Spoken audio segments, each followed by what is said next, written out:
नमस्कार दोस्तों, मैं शिवमन सोलंकी अपने YouTube चैनल लॉ टेस्टिंग में स्वागत करता हूं आपका। मैंने अपने पिछले लेक्चर में द लिमिटेशन एक्ट 1963 के पार्ट 1 के ऊपर चर्चा की थी। आज मैं पार्ट 2 की ओर चर्चा करूंगा। Part 2 limitation of suit appeal and application की बात करता है। सेक्शन 3 बार ऑफ लिमिटेशन की बात करता है। Subject to the provision contain in section 4 to 24 including every suit appeal, every suit instituted, appeal preferred, and application made after the prescribed period shall be dismissed, although limitation has not been set up as a defense। यहाँ पर यह बताया गया है कि धारा 4 से 24 तक के बंदों के अधीन रहते हुए अगर कोई सूट है, अपील है, एप्लीकेशन है, तो विहित काल के पश्चात यदि न्यायालय के समक्ष उपस्थित किया जाता है तो उसको मैंडेटरी रूप में खारिज कर दिया जाए। यद्यपि डिफेंडेंट ने लिमिटेशन कोई डिफेंस ना भी उठाया हो तो भी, यानी कि बार ऑफ लिमिटेशन में जो सेक्शन 3 का क्लास 1 है ये मैंडेटरी प्रोविज़न की बात कहता है। इसमें कहता है कि अगर कोई शूट जो है लिमिटेशन पीरियड के बाद आता है तो उसे खारिज ही करना न्यायालय का कर्तव्य है, ये न्यायालय की ड्यूटी है। अब क्लास 2 बताता है कि इस एक्ट के लिए सूट को इंस्टीट्यूटेड कब माना जाएगा। For the purpose of this act A suit is instituted an ordinary case when the plaint is presented in the proper office. यहाँ पर प्लेंट की बात कही है। प्लेंट का मतलब सिविल सूट से होता है। अगर सिविल सूट को दाखिल करने के लिए सर्वप्रथम सबसे पहले मुंसरिफ के यहाँ उसको पेश किया जाता है। मुंसरिफ उस पर रिपोर्ट लगाता है। रिपोर्ट लगाने के बाद ही उसको न्यायालय प्रस्तुत किया जाता है।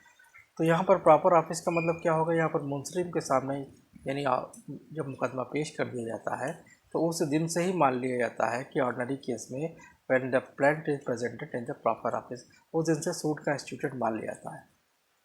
सूट के एडमिशन से नहीं, क्योंकि एडमिशन न्यायालय के समक्ष होता है। In the case of pauper when the application for leave to sue as a pauper is made, यदि अकिंचनवाद है तो उस कंडीशन में अकिंचन पे तौर पर वाद लाने की इजाज़त के लिए उसके द्वारा जब आवेदन किया जाएगा, यानी कि गरीब व्यक्ति के तौर पर मुकदमा लाने के लिए यदि जब उसके द्वारा आवेदन किया जाएगा तो जिस दिन से आवेदन किया जाएगा उस दिन से सूट को इंस्टीट्यूटेड मान लिया जाएगा। In the case of claim against a company which is being bound up by the court when the claimant first send in the claim to the official liquidator, उस कंपनी के विरुद्ध दावे की दिशा में जिसको न्यायालय द्वारा परिसमापन किया जा रहा हो तब होती है जब दावेदार के दावे का प्रदान शासकीय समापक को पहली बार कर दिया जाता है।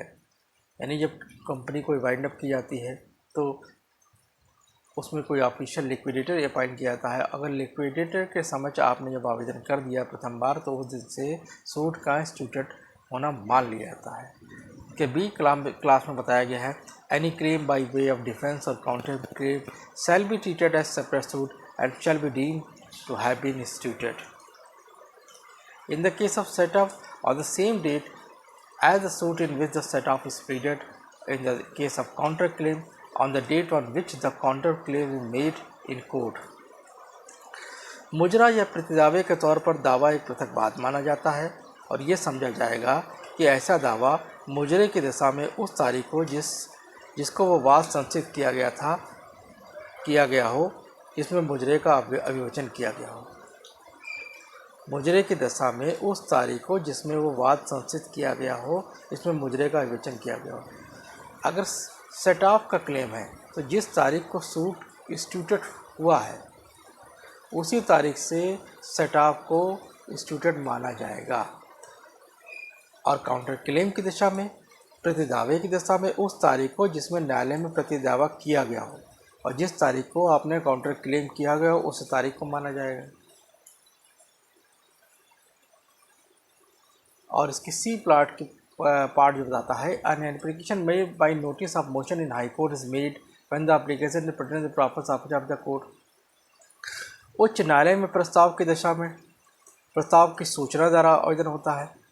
जब आवेदन न्यायालय के लिए उचित अफसर के समक्ष पेश किया जाता है, मान लीजिए अगर कोई रिट आप कोर्ट में प्रस्तुत करना चाहते हैं उच्च न्यायालय में तो आप क्या होगा, अपोजिट पार्टी को या क्या फिर स्टेट को आप नोटिस देंगे। तो जिस दिन से आपने स्टेट को नोटिस दिया उस दिन से केस का इंस्टीट्यूट यानी इस केस का संशोधित होना मान लिया जाएगा।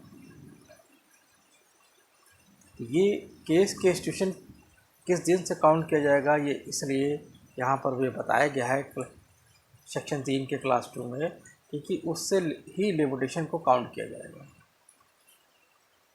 अब इसका अगला सेक्शन है, सेक्शन 4 है, expiry of prescribe period when court is close, where the prescribe period for any suit appeal और application expire on the day when the court is close, the suit appeal और application may be instituted prefer और made on the day when the court reopen. जहाँ किसी वाद, appeal या आवेदन के लिए विहित काल का अवसान किसी ऐसे दिन होता है जिस दिन न्यायालय बंद हो, वहाँ उस दिन वाद संशोधित किया जाएगा या अपील की जा सकती है जिस दिन न्यायालय पुनः खुले। मान लीजिए कि आपको एक मुकदमा कायम करना था और जिस दिन आपके मुकदमा आपने कायम किया वही दिन आपका लिमिटेशन का अंतिम दिन था, तो उस परिस्थिति में और उस दिन न्यायालय बंद है या उस दिन संडे पड़ गया, तो ऐसी परिस्थिति में जिस दिन न्यायालय खुलेगा उस दिन तक लिमिटेशन पीरियड आपका ऑटोमेटिक बढ़ जाएगा।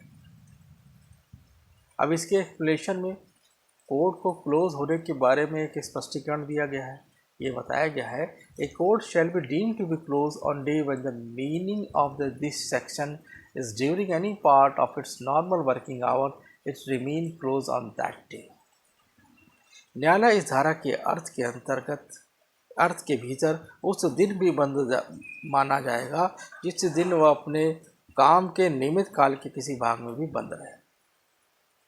यानी अगर वर्किंग आवर का कुछ वर्किंग आवर भी डिस्टर्ब होते हैं तो ये मान लिया जाएगा कि उस दिन भी न्यायालय को बंद मान लिया जाएगा। अब इसके सेक्शन 5 की बात करते हैं। Section 5 extension of prescribe period in certain cases की बात करता है। यहाँ पर ध्यान देने योग्य बात है, ये सूट पर अप्लाई नहीं होता है।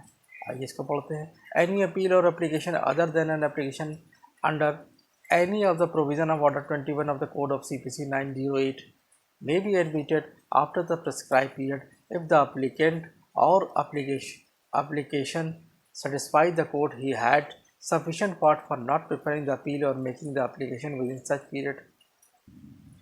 यहाँ ये बताया गया है ये अपील और एप्लीकेशन पर लगेगा और एप्लीकेशन में भी जो ऑर्डर 21 की एप्लीकेशन है वो इसमें लागू नहीं होगी।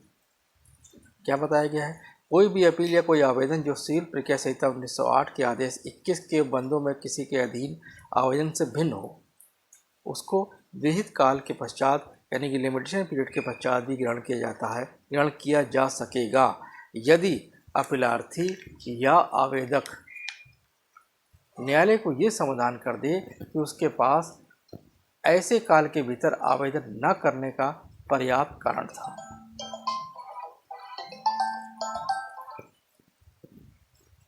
स्पष्टीकरण, यह तथ्य कि अपीलार्थी या आवेदक विहित काल का विनिश्चय संगणना करने में उच्च न्यायालय के किसी आदेश, पद्धति या निर्णय कारण भुलाए में पड़ गया है तो इस धारा के भीतर पर्याप्त हो सकेगा। अगर कोई व्यक्ति किसी जजमेंट की वजह से को नहीं समझ पाता है, उसको लगता है लिमिटेशन पीरियड हमारा ज़्यादा है और उसको कम आका गया, तो ये भी इसका पर्याप्त हो सकता है। तो section 5 doctrine of sufficient cause की बात करता है। अब इसके अगले सेक्शन की ओर जाने से पहले जो कि लीगल डिसेबिलिटी की बात करता है, तो उसको 6, 7, 8 को एक साथ पढ़ा जाना चाहिए, इसलिए मैं अगले सेक्शन को अपने अगले लेक्चर में बताऊंगा। यदि आपको मेरा चैनल समझ में आता है तो कृपया इसे लाइक करें, सब्सक्राइब करें, शेयर करें, कमेंट करें। जय हिंद, जय भारत।